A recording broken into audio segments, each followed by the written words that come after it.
खुलुमबाय बड'लेण्ड इंखं टेलिभिजन स्टुडिय'आव आं ललिता गयारी दिनै मोनाबिलिनि गाहाय रादाबफोराव दं।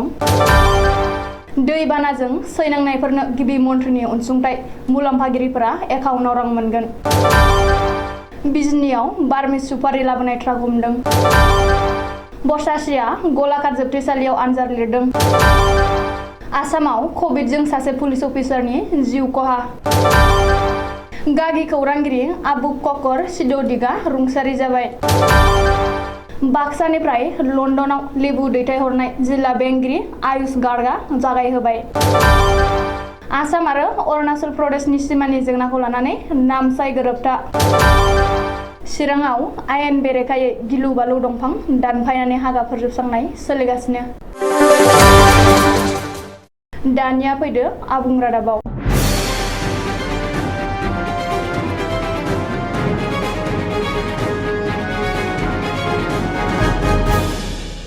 गिबि मन्थ्रि डक्टर हिमन्त बिश्व शर्माया दिनै जनता भवनाव मोनसे खौरांगिरि मेल खुंदों।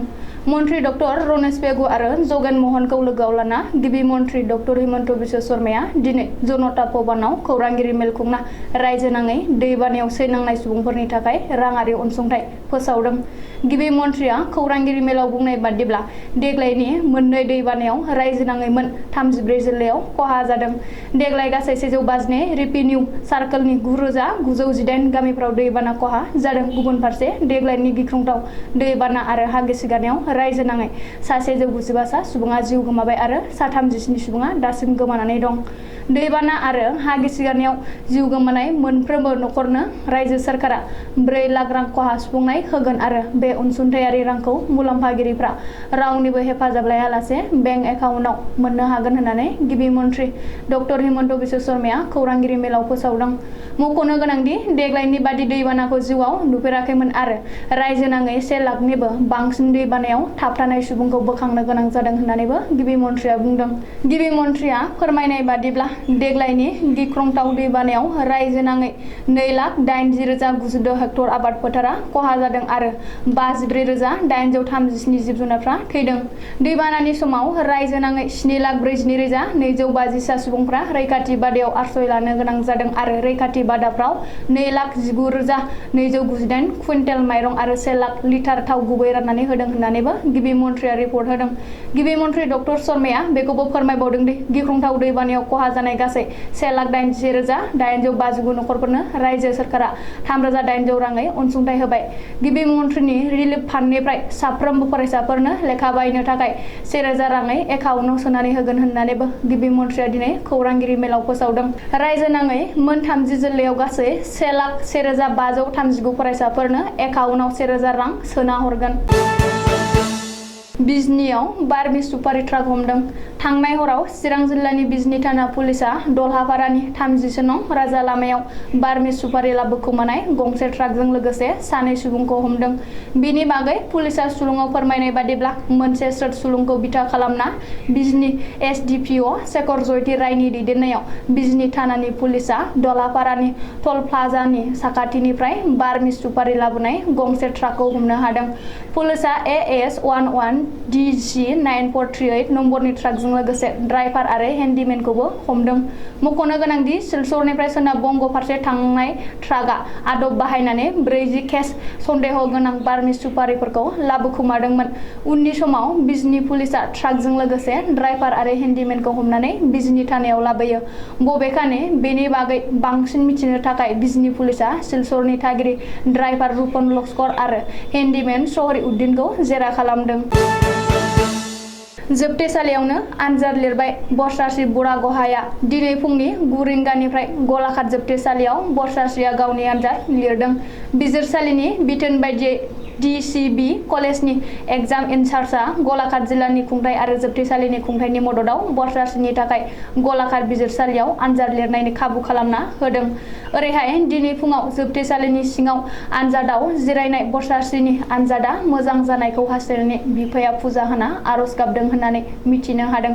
मख'नो गोनांदि फेसबुकआव अजद गोनां खन्थाइ लिरनायनि थाखाय थियकनि 19 बोसोर बैसोनि बरसासिया पुलिसजों हमजादों आरो फैबाय थानाय 2 दाननि थाखाय जोबथेसालियाव थानांदों। रिपर्ट बादिब्ला सानखान्थि आयदायाव अनार्स लाना डिग्री फरायबाय थानाय बरसासिया एचएस जोबथा आनजादाव गांबा आयदायाव लेटार लाना सेथि थाखोआव उथ्रिसार जानो हादोंमोन। बेबादि सासे गुन गोनां फरायसाखौ मोनसे फेसबुक पस्टनि थाखाय हमनानै जोबथेसालियाव सोना दोननायखौ रायजोनि माखासे थाखोआव गोख्रों रावजों सोंखारिदों। आसामाव कभिडनि गाग्लोबनायाव गुबुन सासे पुलिस अफिसारनि जिउ खहा।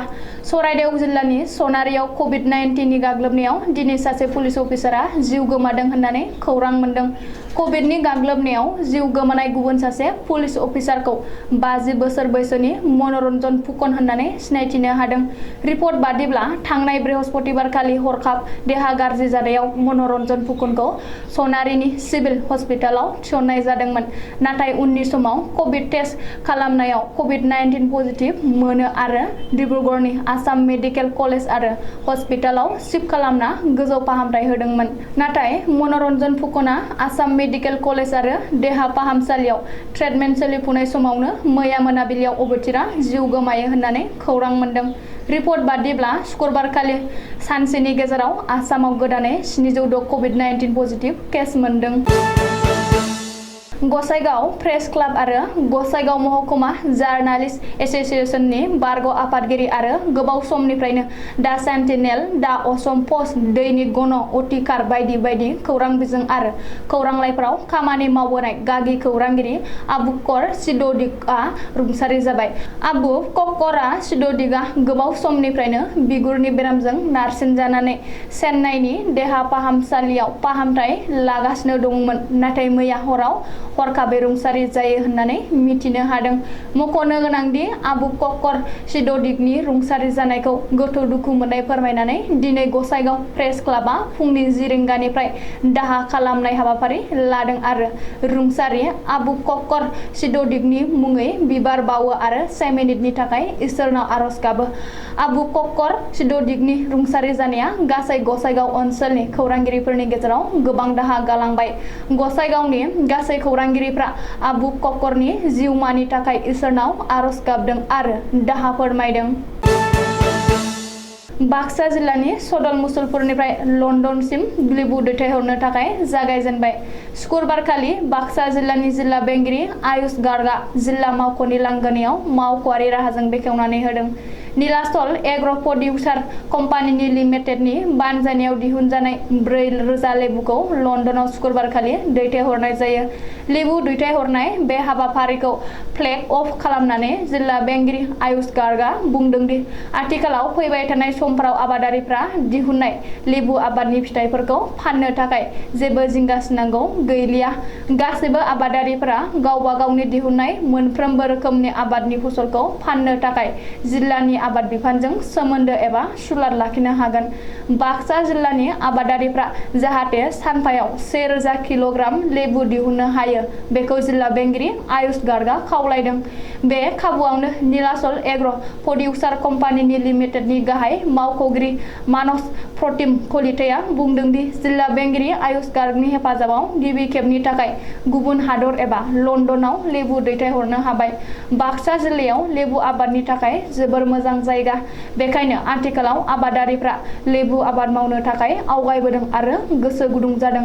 दासिमाव 700 आबादारिफोरा नीलाचल एग्र' प्रडिउसार कम्पानि लिमिटेडजों सरजाबफाबाय होननानै मिथिहाबावदों।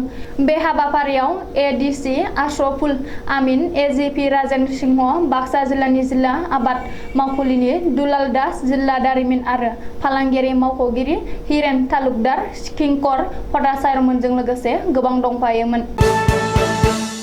गोबाव समनिफ्रायनो सिमायारि जेंनाखौ लानानै गुलाय गुजाय सोमजिबोनाय आसाम आरो अरुणाचल प्रदेशनि सिमानि जेंनाया माखासे सुस्रांजाबाय। शुक्रबारखालि मोन्नैबो रायजोनि गिबि मन्थ्रि फारियै डक्टर हिमन्त बिश्व शर्मा आरो प्रेमा खान्डुनि नुजाथिनायाव अरुणाचल प्रदेशनि नामसायाव मोनसे केबिनेट खोलोबनि गोरोबथा खालामनाय जादों। मख'नो गोनांदि आथिखालाव आसाम आरो अरुणाचल प्रदेशनि सिमाया गासै 804.1 किल'मिटार गोलाव दं आरो बेवहाय गासै 123 गामिखौ लानानै मोन्नैबो रायजोनि गेजेराव गुलाय-गुजाय सोमजिबाय थादोंमोन।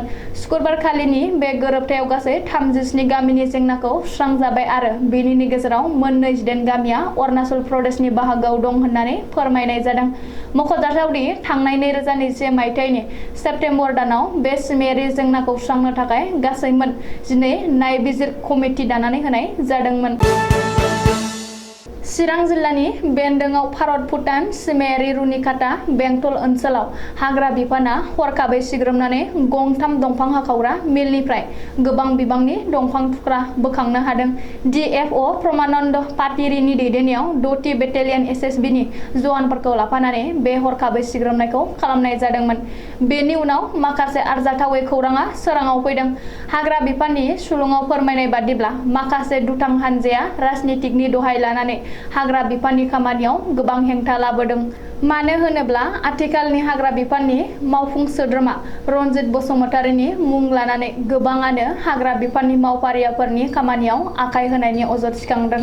हाग्रा बिफानआ मिथिहोनाय बादिब्ला चिरां जिल्लायाव आथिखालाव गासै मोन 32 दंफां हाखावग्रा मिलफोरा हाग्रा बिफाननिफ्राय गनायथि लानानै दंफां हाखावनाय खामानि मावगासिनो दं।